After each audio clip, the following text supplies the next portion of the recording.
عامل لوگ بتاتے ہیں یا جس کی وجہ سے عامل لوگ الٹا لوٹتے ہیں لوگوں کو اور ان کے عقیدے خراب کرتے ہیں، ہمارے حضرت رحمت اللہ علیہ وہ اعمال بتاتے تھے، ان کا بھی بتانا ضروری ہے تاکہ ماں کو پتا ہو کہ ان اعمال کے کرنے سے کیا کیا فائدہ ہوتا ہے۔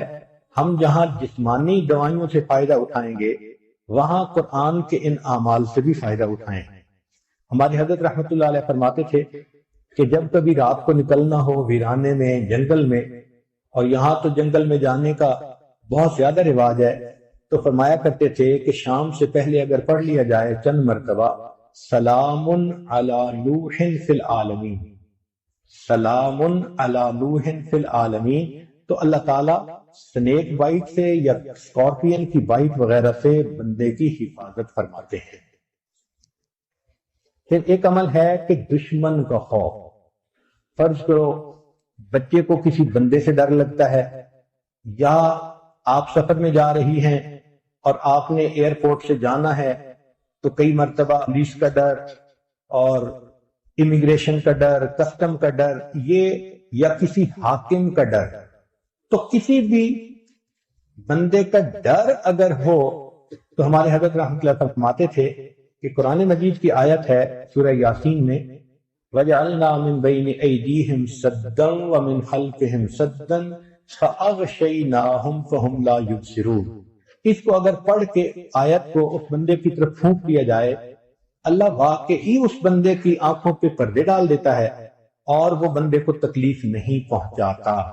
ہم نے اپنی زندگی میں ہزاروں مرتبہ اس آیت کو پڑھ کے آنکھوں سے اس کا فائدہ دیکھا ہے۔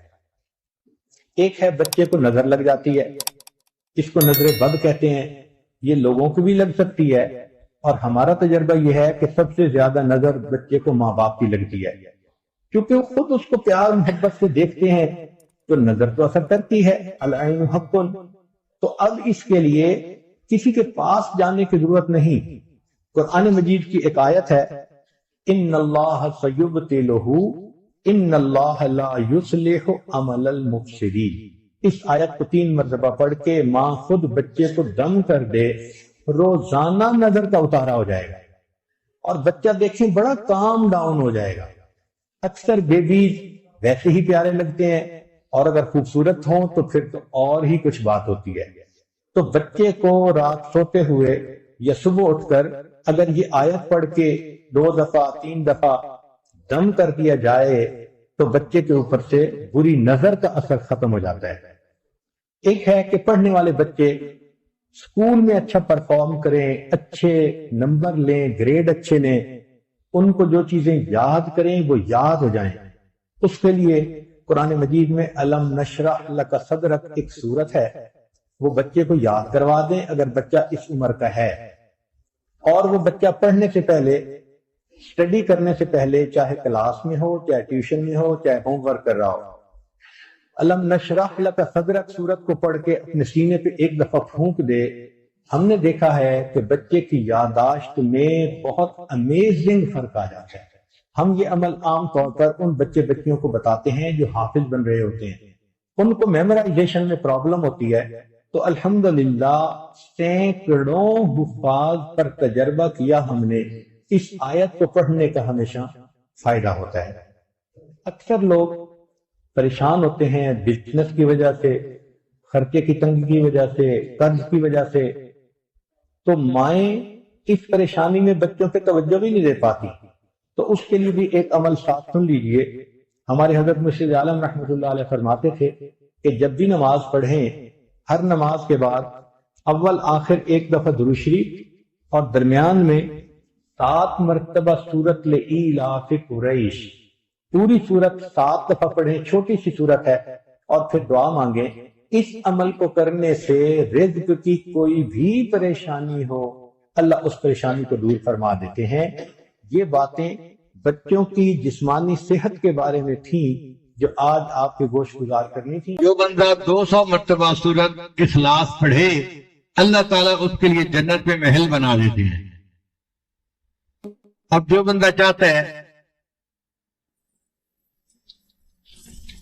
مجھے جنت میں محل ملے تو کتنا آسان ہے، میریا ٹاؤن میں پلاٹ کی تو بڑی تمنا ہوتی ہے، ڈیفنس میں گھر مل جائے بڑی تمنا ہوتی ہے. بھائی جنت میں گھر چاہیے، 200 مرتبہ سورہ اخلاص پڑھنی ہے. مرد بھی پڑھ سکتا ہے، عورت بھی پڑھ سکتی ہے. جو بندہ 200 مرتبہ سورہ اخلاص پڑھے گا، حدیث پاک میں آتے ہیں اللہ تعالیٰ اس کے لیے جنت میں محل بنا دیں گے. اچھا کسی کو زیادہ محل چاہیے تو وہ زیادہ مرتبہ پڑھ لے، کالونی بنا لے. کئیوں کو دنیا میں بھی کالونی بنانے کا شوق ہوتا ہے نا، تو اللہ نے یہاں بھی گنجائش رکھی، زیادہ پڑھو تمہارے لیے کالونی بنا دی جائے گی. چونکہ اللہ تعالیٰ جب کسی بندے سے راضی ہوتے ہیں اس کے لیے جنت میں محل بنا دیتے ہیں. جب عالم سے راضی ہوتے ہیں اللہ اس کے لیے جنت میں شہر آباد فرما دیتے ہیں، اور اس شہر میں اس سے جتنے محبت کرنے والے ہوتے ہیں سب بستے ہیں، سب جنت میں.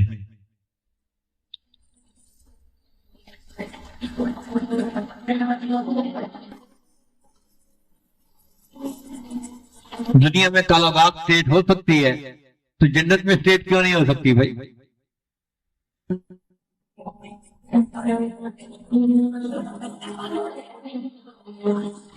مگر ہر ایک کی اپنی نظر ہوتی ہے. ہم ایک ملک میں ایک دوست کے پاس پھنس گئے اور وہ میمن تھا. مجھے کہنے لگا کہ میں آپ کو میمن کی بات بتاؤں. میں نے کہا نہیں مجھے نہیں چاہیے، حضرت میں خود میمن ہوں، کوئی اس میں غیبت نہیں ہے. میں ایک بات بتاؤں گا، حقیقت بتاؤں گا. وہ پیچھے ہی پڑ گیا. میں کہوں نہیں سننا، وہ کہ نہیں میں نے سنانا ہے. حضرت میں نے یہ لطیفہ سنانا ہے آپ کو. اس نے تو میرا بیٹھنا مشکل کر دیا. تنگ آ کے جو امیر تھے رسولی جماعت کے، وہ مسکرا کے مجھے کہنے لگے حضرت اس نے کوئی نہیں ٹلنا، آپ اس سے لطیفہ سن ہی لیں. تو میں نے اسے اشارہ کیا ٹھیک ہے. اس نے کہا کہ حضرت پتہ ہے میمنوں کا کیا ذہن ہوتا ہے؟ کہ مجھے کیا پتا. کہنے لگا ہمارا ذہن یہ ہوتا ہے کہ ہم جائیں گے تو اللہ پاک سے عرض کریں گے یا اللہ آپ اپنی جنت میں جو مکان جس کو دینے ہیں الاٹ کر دے، ساری مخلوق کو مکان دے دے. اور جب سب کو مکان مل جائیں گے نا تو میں کہوں گا یا اللہ جو فالتو بچ گئے نا وہ مجھے دے دے، میں کرائے پہ چڑھا دوں گا.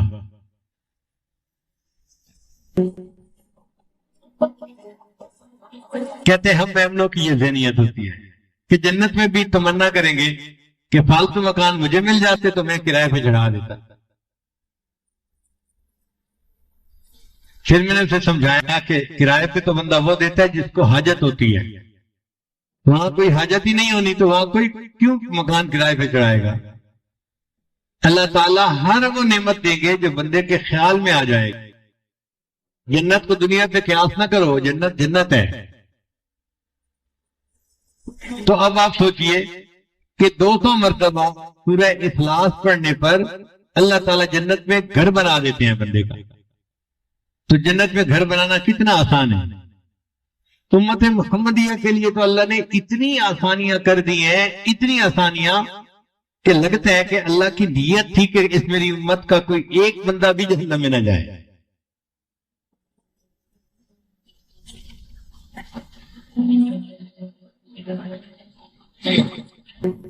اور یہ چھوٹے چھوٹے بچوں کو سورہ اخلاص یاد ہوتی ہے.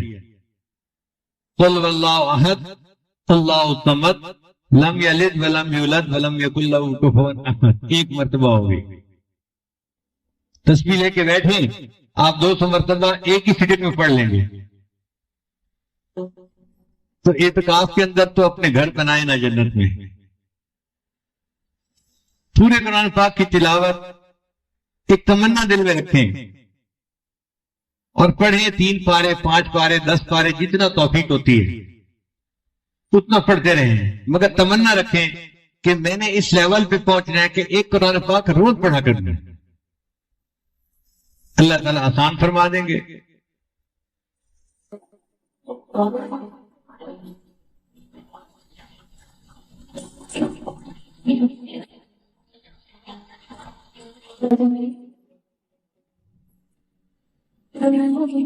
ہم نے ایک دفعہ عجیب تماشا دیکھا.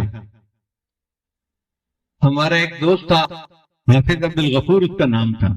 وہ قرآن پاک کا عاشق، ہر وقت قرآن پڑھتا رہتا تھا، چلتے پھرتے ہر وقت قرآن پاک پڑھتا تھا، کالج کے اندر بھی، ہاسٹل میں بھی، ہر وقت بازار میں جاتا تھا تو بازار بھی قرآن پاک پڑھتا رہتا تھا، عاشق قرآن بچہ تھا۔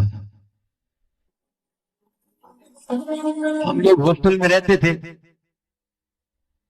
تو عصر کے بعد ہاسٹل کے دروازے کے قریب گھاس لگا ہوا تھا پلاٹ میں، تو حافظ صاحب وہاں بیٹھ کے قرآن پاک کی تلاوت کر رہے تھے، آنکھیں بند کر لیتے تھے، ان کو کوئی پتہ نہیں ہوتا تھا ارد گرد کیا ہو رہے ہیں، وہ قرآن پڑھ رہے ہوتے تھے۔ اچانک ایک لڑکے نے چیخ ماری، دوسرے پوچھا کیا ہوا، کہتے وہ دیکھو سانپ۔ اللہ کی شان دیکھیں کہ حافظ صاحب بیٹھے قرآن پڑھ رہے ہیں اور ان کے سامنے ایک کوبرا سانپ جو ہے وہ بھی ہل رہا ہے۔ اب جب ہاسٹل میں شور مچا تو سب بھاگے، خود میں بھی بھاگا کہ ہم دیکھتے ہیں، ہم دور کھڑے دیکھ رہے تھے حافظ صاحب بیٹھے قرآن پاک پڑھ رہے ہیں اور وہ سانپ جو ہے وہ ہل رہا ہے ان کے سامنے، لوگ آوازیں دے رہے ہیں حافظ صاحب حافظ صاحب حافظ صاحب، وہ قرآن پڑھتا جا رہا ہے، بس پڑھ رہے سورہ یاسین پڑھ رہے تھے۔ جب اس نے سورہ یاسین کو مکمل کیا ہمارے سامنے سانپ نیچے زمین پر بیٹھا اور چلا گیا۔ اللہ کی شان، مجھے تو لگتا ہے کہ وہ کوئی جن تھا، کیونکہ سانپ تو مکلف نہیں نہ ہوتے، اور جن جو تھا اس شکل میں آیا تھا اور وہ بھی اللہ کا قرآن سن رہا تھا۔ تو ہم قرآن پاک پڑھتے ہیں، قرآن سننے کے لیے جن آ جاتے ہیں، حدیث سے ثابت ہے۔ نبی علیہ السلام قرآن پڑھ رہے تھے تو جن آ گئے اور ایک دوسرے کو کہنے لگے کہ خاموش ہو جاؤ، قرآن سنو، انا سمعنا قرآنا عجبا۔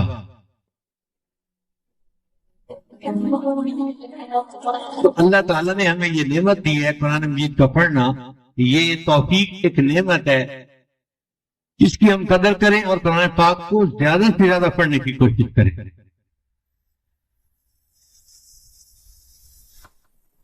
اب تو دن بھی چند رہ گئے پیچھے، اس میں ہمت کر لیجئے، اللہ تعالیٰ قرآن مجید کی برکتیں ہمیں بھی عطا فرمائے۔ قرآن مجید قیامت کے دن بندے کی شفاعت کرے گا، اور حدیث پاک میں آتے ہیں کہ یہ جھگڑالو سفارشی ہے، جیسے جھگڑالو بچہ ہوتا ہے نا، ماں باپ سے بات منوا کے رہتا ہے، قرآن مجید اس طرح جھگڑالو سفارشی ہے، یہ قیامت کے دن بندے کی شفاعت کرے گا اور بندے کو جنت پہنچا کے رہے۔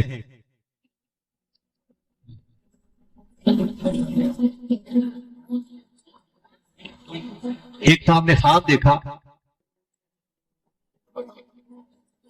تو کسی فوت ہوئے بزرگ سے ملاقات ہو گئی، پوچھا حضرت آگے کیا بنا؟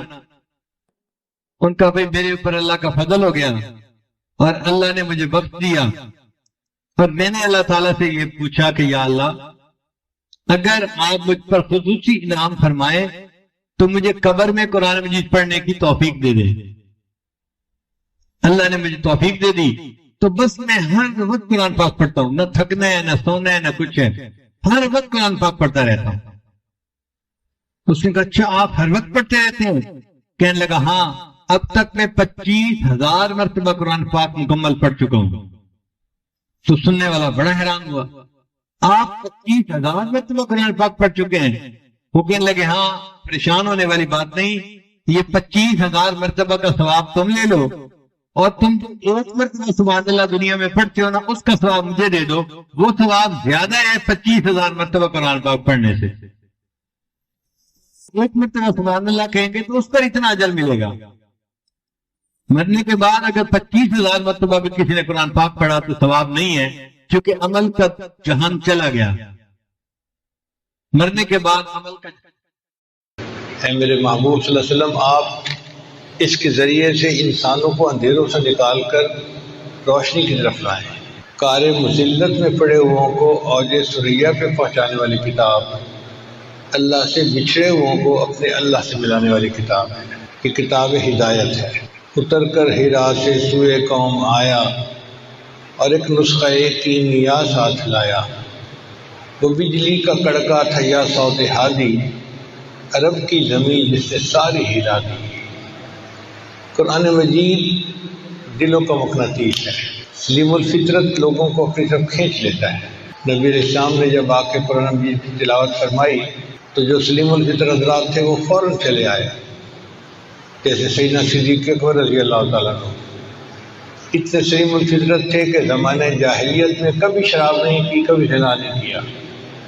ان گناہوں سے وہ اپنی سلیم الفطرت ہونے کی وجہ سے بچے ہوئے تھے، سب سے پہلے وہ ایمان لے آئے، اور بھی حضرات قریب آ گئے۔ حضرت عمر رضی اللہ عنہ جیسے بہادر انسان کہ انہوں نے دیکھا کہ ایک ہنگامہ برپا ہو گیا ہے مکہ مکرمہ میں، کوئی بندہ ہے جو ہمارے معبودوں کے خلاف باتیں کرتا ہے، تو تلوار لے کے نکل کھڑے ہوئے کہ میں قصہ ہی سمیٹ دیتا ہوں۔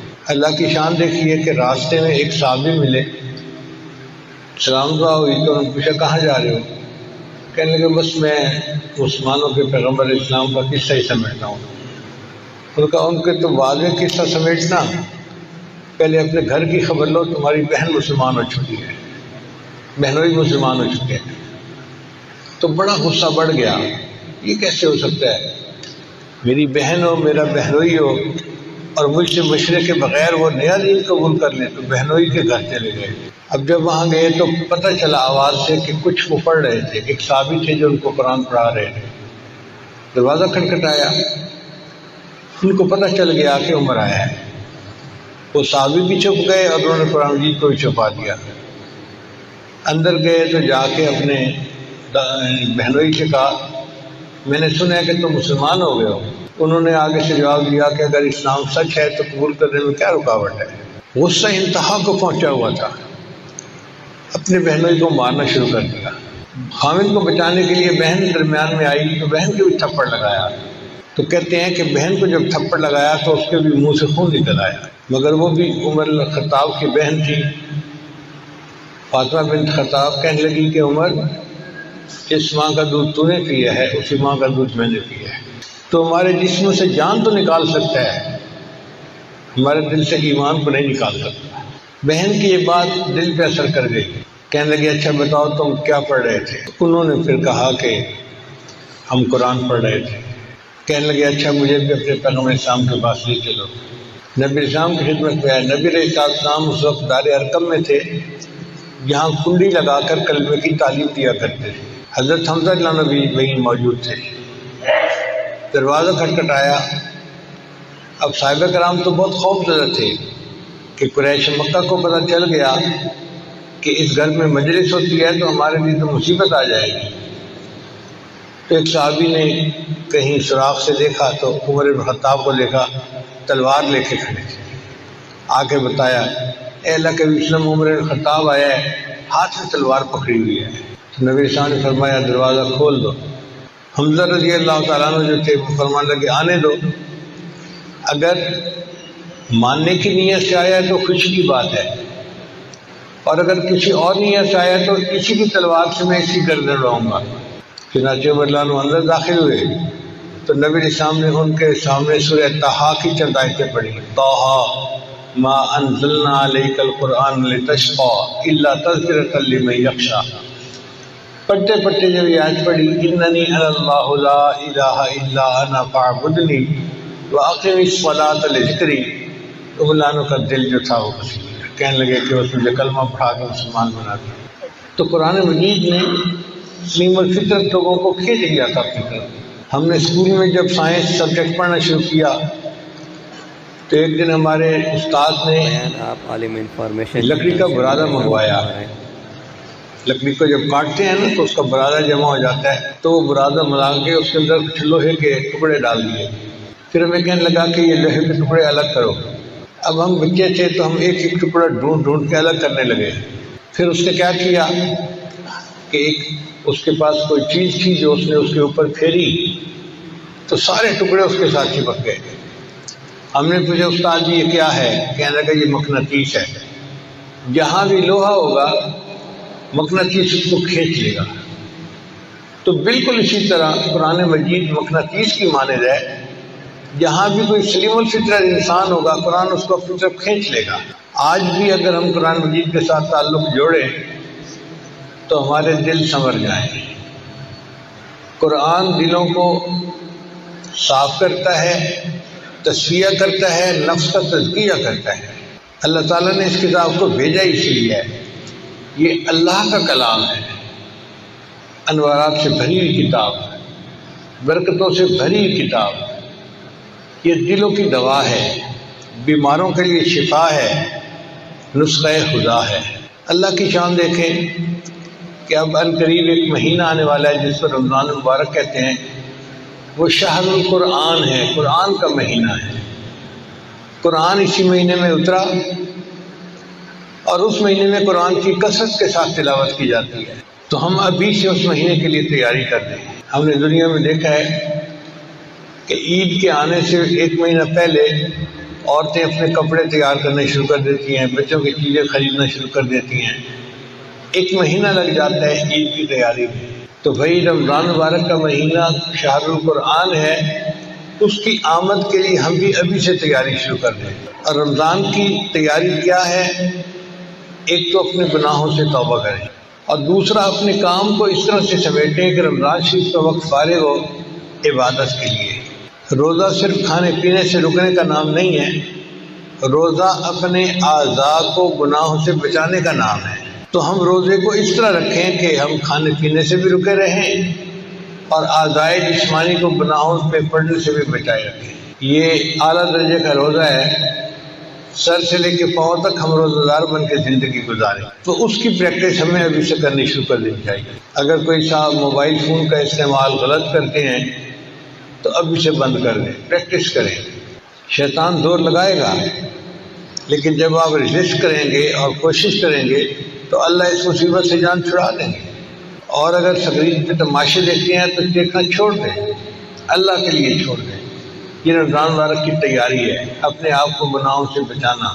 جیسے انسان نہا دھو کے تیار ہو جاتا ہے نا، ہم توبہ کر کے گناہوں کو چھوڑ کے رمضان کے لیے تیار ہو جائیں، پھر رمضان کی برکتوں سے ہمیں پورا اجر ملے گا۔ نبی علیہ السلام کے زمانے میں قرآن کی کثرت سے تلاوت کی جاتی تھی۔ کتابوں میں لکھا ہے کہ اگر تہجد کے وقت کوئی بندہ مدینہ کی گلیوں میں چلتا تو اسے ہر گھر سے شہد کی مکھیوں کے بھن بھنانے کی آواز آتی تھی۔ بیان آپ عالم انفارمیشن یہ چینل۔ شہد کی مکھیوں کے بھن بھنانے کی آواز کیا ہوتی تھی؟ ہر گھر کے لوگ قرآن پڑھ رہے ہوتے تھے۔ آج ہمارے گھروں سے یہ آواز نہیں آتی، اس لیے کہ سب سوئے ہوئے ہوتے ہیں۔ تو تہجد کے وقت میں قرآن کا پڑھنا دلوں کو دھو دیتا ہے۔ اللہ فرماتے ہیں یا ایھا المزمل قم اللیل الا قلیلا نصفہ او انقص منہ قلیلا او زد علیہ ورتل القرآن ترتیلا۔ اور نبی علیہ السلام کئی مرتبہ آدھی رات، کئی مرتبہ پوری رات قرآن پڑھنے میں گزار دیتے۔ صحابہ کرام بھی اسی طرح۔ اصل میں قرآن کی ایک لذت ہے، جب وہ لذت مل جاتی ہے پھر انسان کا پڑھے بغیر گزارا نہیں ہوتا۔ سیدنا عثمان غنی جان فرمایا کرتے تھے لو طہرت قلوبکم، اگر تمہارے دل پاک ہوتے، ما شبعتم من کلام ربکم، تم اللہ کے کلام کو پڑھنے سے تمہارا دل ہی نہ بھرتا۔ دل چونکہ گناہوں میں ملوث ہوتے ہیں، لہذا ہمارا پڑھنے کو دل ہی نہیں چاہتا۔ آپ دیکھیں بچے کو آئس کریم دی جائے نا تو اس کا کھانے کو دل چاہتا ہے، اور ہر لقمہ کھانے سے اس کو مزہ آتا ہے۔ قرآن مجید بالکل اسی طرح ہے، ایک ایک آیت کے پڑھنے پہ مزہ۔ اور کئی دفعہ تو نبی علیہ السلام ایک ایک آیت کو بار بار پڑھ کے مزے لیتے تھے۔ جیسے بچوں کے اندر ایک چنگم ہوتا ہے، وہ منہ میں رکھتے ہیں تو چباتے رہتے ہیں، گھنٹوں چباتے رہتے ہیں۔ میں نے ایک بچے سے پوچھا کہ آپ لوگ یہ کیا منہ میں ہر وقت رکھتے اور چباتے تھے؟ کہنے لگے جی مزہ آتا ہے۔ تو بالکل اسی طرح نبی علیہ السلام ایک آیت کو پڑھتے تھے، مزہ آتا تھا، پھر پڑھتے تھے تو قدرے مقرر کے مزے لیتے تھے۔ اس کو یوں سمجھے کہ جیسے گرمی کے موسم میں پسینے پہ شرابور ایک بندہ گھر آئے اور بیوی اس کو ٹھنڈا بادام کا شربت دے تو ہر گھونٹ پینے کا ایک الگ مزہ ہوتا ہے۔ اسی طرح قرآن مجید پڑھنے کا ایک الگ مزہ ہے، مگر مصیبت یہ ہے کہ دل صاف نہ ہونے کی وجہ سے ہمیں وہ مزہ نہیں آتا، لہٰذا ہم قرآن نہیں پڑھتے۔ دن نہیں مہینوں گزر جاتے ہیں، تلاوت نہیں ہوتی۔ اندر کھچ پڑھنی چاہیے، اندر ایک طلب ہونی چاہیے اللہ کے قرآن کو پڑھنے کی۔ ایک نابالغ آدمی، اس کو تو بلوغ کی لذتوں کا پتہ ہی نہیں، اور اگر ایک بالغ آدمی جس کی شادی ہو چکی ہے اس کو کوئی کہے کہ جی ہم آپ کو بستر کھلا دیتے ہیں، آج آپ بیوی کے پاس نہ جائیں، تو وہ کہے گا کیا بیوقوفوں والی بات ہے، اس سویٹ ڈش کی یا اس کھانے پینے کی یا ان بسکٹوں کی کیا حیثیت ہے؟ میاں بیوی کے وقت گزارنے کا معاملہ ہی کچھ اور ہے۔ اسی طرح جب دل صاف ہوتا ہے تو پھر قرآن مجید پڑھنے کا مزہ ایسا ہوتا ہے کہ پھر نیند کا ہونا، تھکاوٹ ہونا، یہ چیز رکاوٹ نہیں بنتی۔ بندہ جتنا بھی تھکا ہوا ہو رات کی آخر پہ بھی اٹھ جاتا ہے اور مصلے پہ کھڑا ہو جاتا ہے۔ بعض رات تو ایک رات میں ایک قرآن مجید پڑھ لیا کرتے تھے۔ ہم اگر اتنا نہیں پڑھ سکتے تو ہم تھوڑا تو پڑھ سکتے ہیں نا۔ سورہ یاسین ہے تو تہجد میں اس کی تلاوت کر لیں، کوئی اور سورت یاد ہے تو اس کی تلاوت کر لیں، اگر نہیں بھی یاد تو سورہ اخلاص قل واللہ احد تو یاد ہوتی ہے۔ یہ قل واللہ احد ایک حرکت میں کئی مرتبہ پڑھ سکتے ہیں۔ کہاں لکھا ہے کہ ایک دفعہ پڑھ کے رکوع کر دینا چاہیے؟ سورہ اخلاص کو 100 مرتبہ پڑھیں، 200 مرتبہ پڑھیں، 500 مرتبہ پڑھیں۔ حافظ قرآن ہونا ضروری نہیں ہے۔ حدیث مبارکہ میں آتا ہے کہ ایک صحابی جو تھے وہ ہر وقت سورہ اخلاص پڑھتے تھے اپنی نماز میں۔ تو نبی علیہ السلام نے پوچھا کہ آپ ہر وقت کیوں پڑھتے ہو؟ اس نے کہا جی مجھے اس مضمون سے فطری محبت ہے۔ تو نبی علیہ السلام نے فرمایا کہ سورہ اخلاص کی محبت کی وجہ سے اس بندے کو اللہ تعالیٰ جنت میں اعلیٰ مقام عطا فرمائیں گے۔ سورۃ الکوثر یاد ہے، انا اعطیناک الکوثر، تو وہی پڑھیں جو مرضی ہے اور بار بار اس کو پڑھتے رہے۔ یہ جو بار بار پڑھنا ہے نا اس سے دل پر اثر ہوتا ہے۔ دیکھیں دیوار کے اندر کیل گاڑنا ہوتا ہے نا تو ایک دفعہ ہتھوڑا مارنے سے کیل نہیں گڑتا، ایک دفعہ مارتے ہیں، پھر دوسری دفعہ مارتے ہیں، پھر تیسری دفعہ، ہیمر اٹ ڈاؤن، اس کو مارتے رہو حتیٰ کہ یہ گڑ جائے اس کے اندر۔ اسی طرح قرآن مجید کی آیات ہیں، ایک دفعہ پڑھیں گے تھوڑا اثر ہوگا، پھر پڑھیں، پڑھتے رہیں گے تو بالآخر دل پر اس کا اثر ہو جائے گا۔ آپ عالم انفارمیشن چینل سے اللہ کرے کہ ہمارے دل قرآن مجید کی محبت سے لبریز ہو جائیں اور ہمیں اس کی چاشنی ملنے لگ جائے، ہم روحانی طور پہ بالغ بن جائیں، پھر اٹھتے بیٹھتے ہمیں قرآن پڑھنے کا شوق ہوگا۔ سیدنا صدیق اکبر عنہ کے بارے میں آتا ہے کہ وہ قرآن مجید پڑھتے تھے تو سننے والے کا اثر ہو جاتا تھا، یعنی ان کے قرآن مجید کا اثر ایسا تھا کہ سننے والے کا دل متوجہ ہو جاتا تھا۔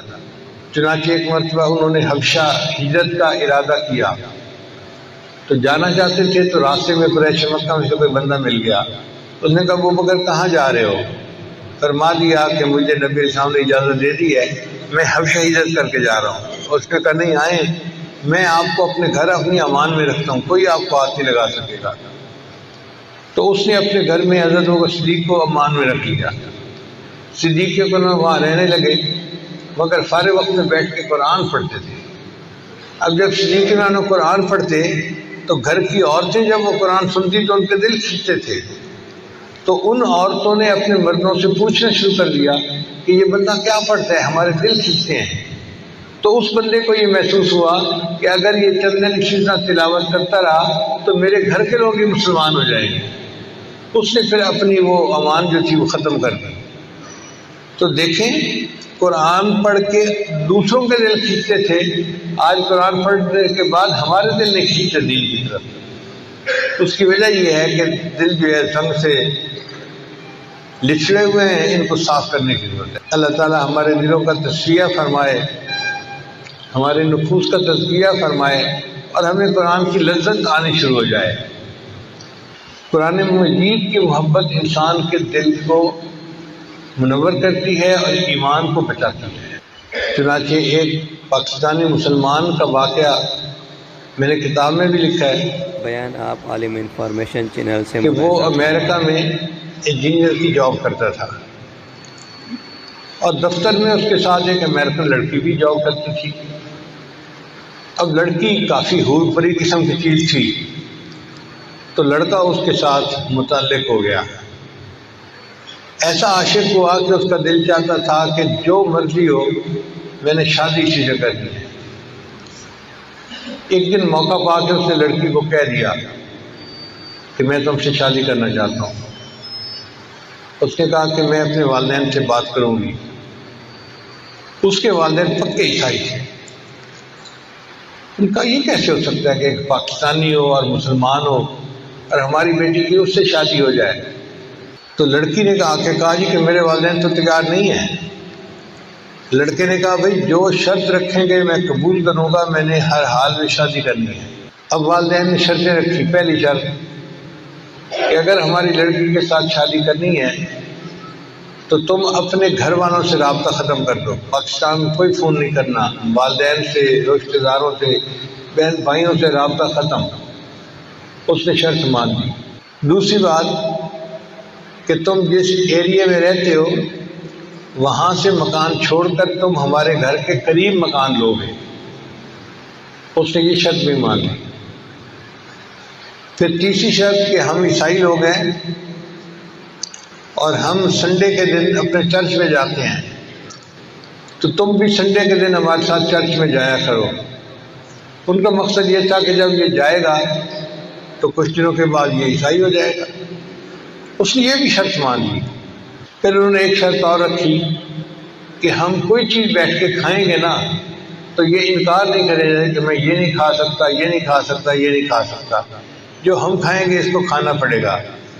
مقصد یہ کہ ذبیحہ کا گوشت ہے یا بغیر ذبیحہ کے، یا سور کا گوشت ہے، یہ جو مرضی ہے یہ کھائے گا۔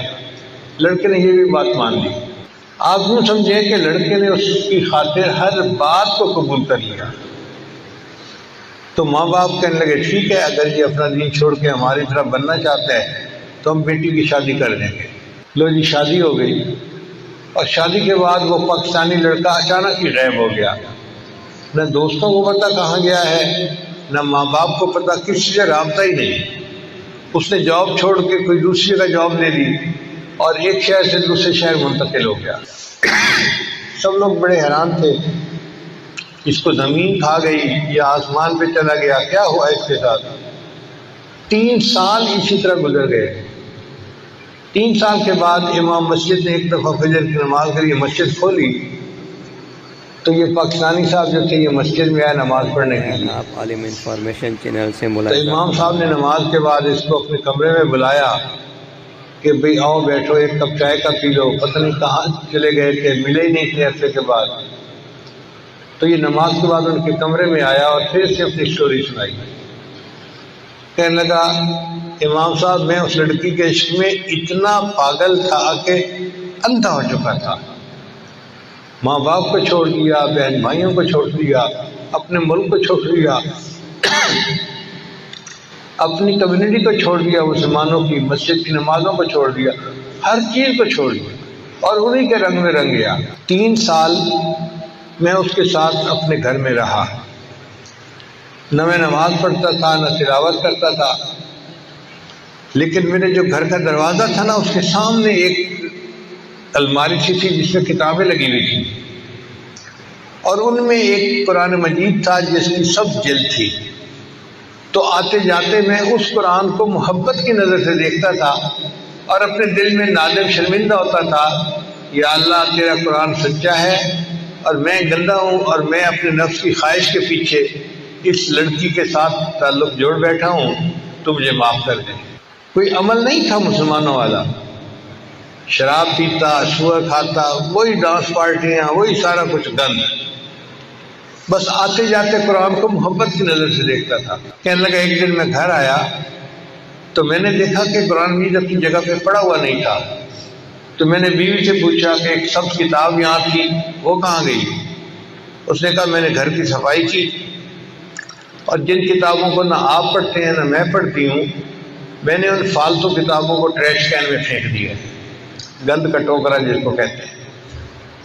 کہنے لگا جیسے ہی میں نے سنا تو میں تو فوراً بھاگا باہر کی طرف، اور جو ٹریش کین پڑا ہوا تھا اس میں میں نے وہ کتاب نکالی اور میں اس کو چوم رہا ہوں اور میں اللہ سے معافی مانگ رہا ہوں کہ یا اللہ یہ تیرا کلام تھا، تیری کتاب تھی، ہم نے اتنی گستاخی کی کہ اس کو ردی کی ٹوکری میں پھینک دیا۔ میں اس کو لے آیا اور گھر آ کے رکھا، تو بیوی مجھ سے پوچھنے لگی کہ تم یہ کیا جذباتی کام کر رہے ہو؟ تب میں نے اسے بتایا کہ یہ تو اللہ کا قرآن ہے اور میں محبت کی نظر سے اس کو دیکھتا تھا۔ اس نے کہا اچھا تمہارے اندر سے مسلمانوں والے جراثیم بھی ختم نہیں ہوئے، میں جا کے اپنے گھر والوں کو بتاتی ہوں۔ وہ بریف کیس اٹھا کے اپنے ماں باپ کو بتانے چلی گئی اور میں مسجد میں نماز پڑھنے کے لیے اپنے رب کو منانے کے لیے آ گیا۔ قرآن مجید کی محبت نے اس کے ایمان کو بچا لیا، وہ لوٹ آیا اپنے اصل کی طرف۔ آپ عالم انفارمیشن چینل آج فتنہ کا دور ہے، دجالی دور ہے، اس دور میں ایمان کو بچانے کے لیے قرآن کی محبت انتہائی اہم ہے۔ لہذا قرآن مجید کی تلاوت بھی کریں، اس کا ترجمہ، اس کی تفسیر بھی پڑھیں، اور اس کو جتنا یاد کر سکتے ہیں یاد بھی کریں، قرآن مجید کے ساتھ لچھی ہو جائیں تاکہ ہمارا ایمان محفوظ رہے۔ تو رمضان کا مہینہ آ رہا ہے، اس مہینے میں قرآن مجید کے ساتھ اپنی محبت جو ہے بڑھا لیجیے، اپنے تعلق کو بڑھا لیجیے، اور پھر اس کی برکتیں آپ دیکھیں گے کہ اللہ تعالیٰ ایمان کو بڑھائیں گے، اللہ تعالیٰ اپنا قرب عطا فرمائیں گے، اور اس قرآن کی برکت سے اللہ تعالیٰ ہمارے ایمان کی حفاظت فرمائیں گے۔